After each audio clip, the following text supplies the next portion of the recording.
Hi everyone, I haven't been doing videos for a while and it's good to be back. I started this channel because I wanted to talk about fantasy fiction, my own fantasy fiction, since I'm a fantasy novelist on my free time, as well of course about the fantasy fiction of other writers. And I have been doing discussions about philosophical themes in fantasy fiction here on this channel, but I'm also interested in history, in religion, in psychology, mythology and many other things.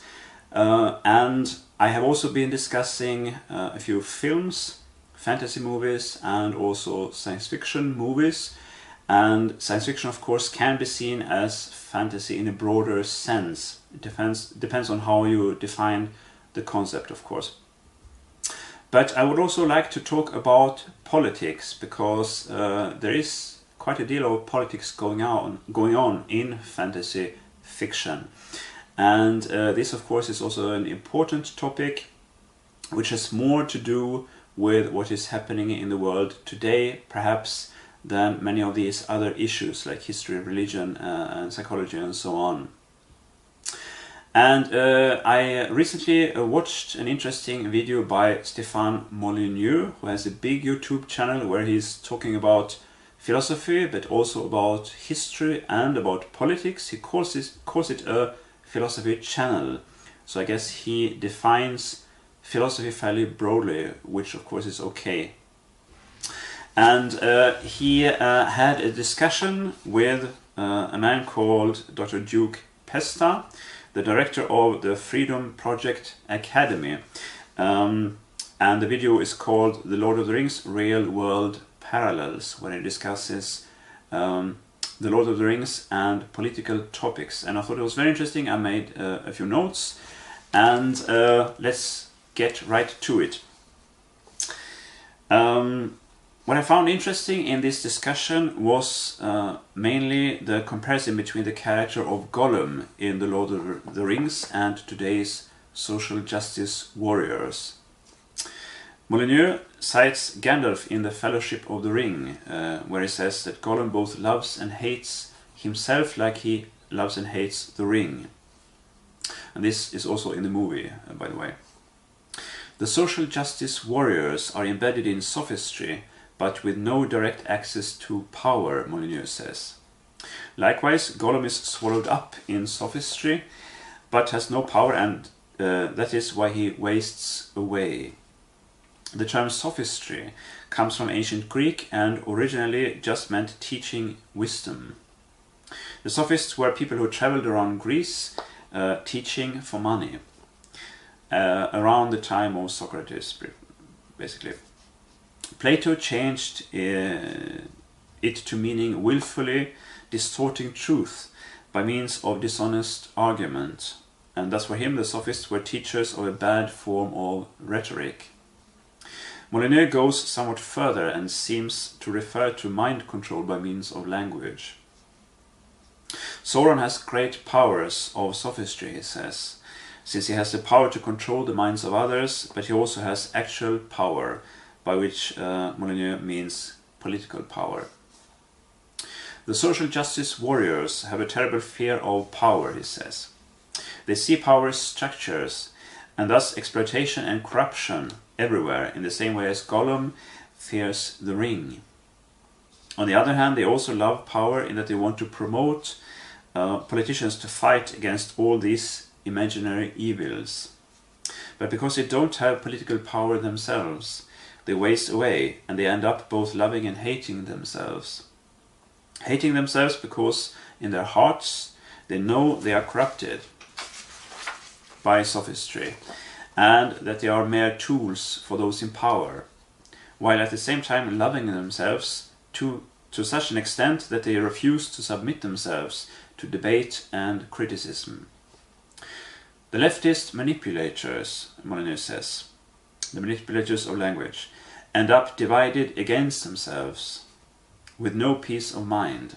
Molyneux cites an old saying: the mind of a woman is a torture chamber, meaning that women are constantly worried about everything, their children, etc. Similarly, the mind of a social justice warrior is a torn-up living hell, he says. There is evil everywhere, power structures and injustices to be combated and enemies to be fought. Social justice warriors still believe in their sophistic bubble that they are saving people from power, corruption and meanness, and that they are protecting the most vulnerable among us, as if these were people made up of jelly who can't touch the air without getting electric shocks, Molyneux says. And he contrasts this to people who are actually doing real good in the world, helping people in how to reason and think critically, and to get in touch with their honest, authentic selves and find deeper meaning. These people are no tortured souls. Gollum is merely a vehicle for the ring to get back to Sauron. Likewise, the man rising to power doesn't care about the social justice warriors, the activists in the streets. Whoever is promoting the dictator to power is usually the first to go when the dictator gains power, Molyneux says. He ascribes a death wish to Gollum as well as to the social justice warriors. We will come to this later. Dr. Pesta talks about the battle for the soul in Gollum, the traces in him of his former self. Social justice warriors don't realize that instead of controlling their words, they are controlled by them, which I take to mean that they are trapped in their own concepts.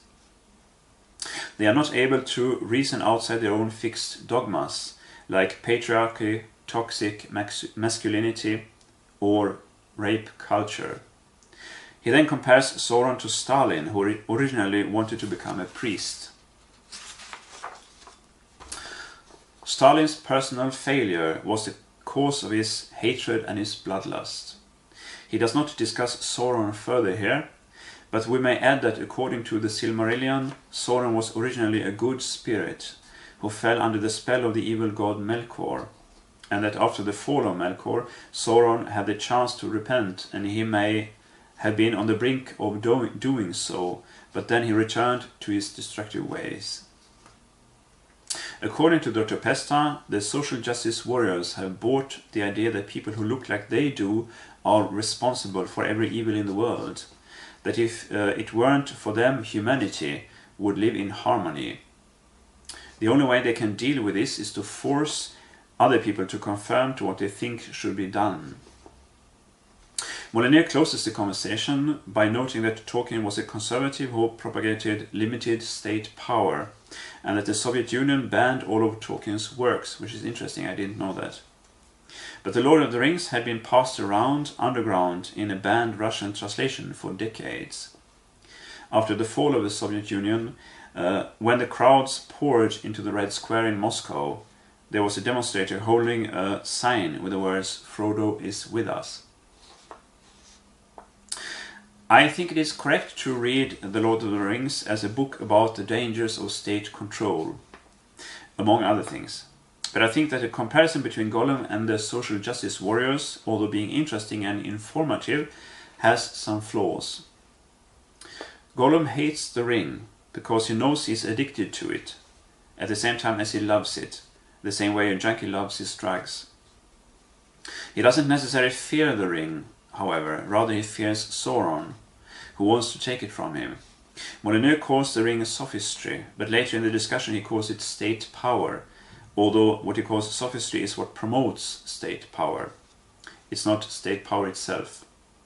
Likewise, the ring is just a means to power. The social justice warriors want state power to battle all other kinds of power, so that there will be just one kind of power, namely that of the state. And for this they are willing to give up freedom. In this, of course, they differ from Gollum, who just wants to be free and alone with his precious.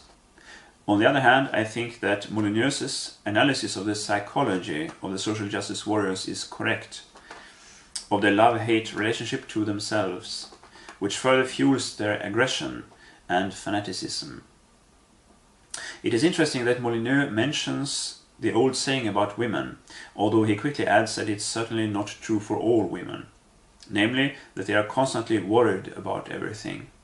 I think there is a deep truth to this, and that this is an important reason, probably the most important one, why women tend to vote for left-wing parties. because they are fearful. Another way to put it would be that social justice warriors are feminine. But if they are feminine, female social justice warriors certainly are feminine in the wrong way, since they promote state control, which is a threat to democracy. Like Gollum, the social justice warriors are tortured souls, and thus it may seem reasonable to assume a death wish.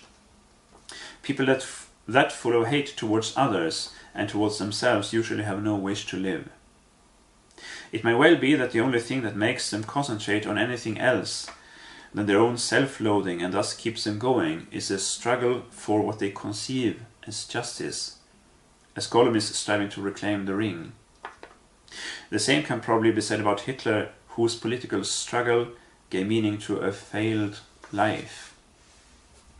This was my comment on this video made by Stefan Molyneux together with Dr.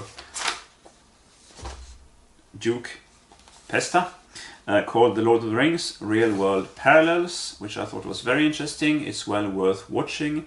It takes a bit more than an hour, I think. You can find it on Stefan Molyneux's channel here on YouTube.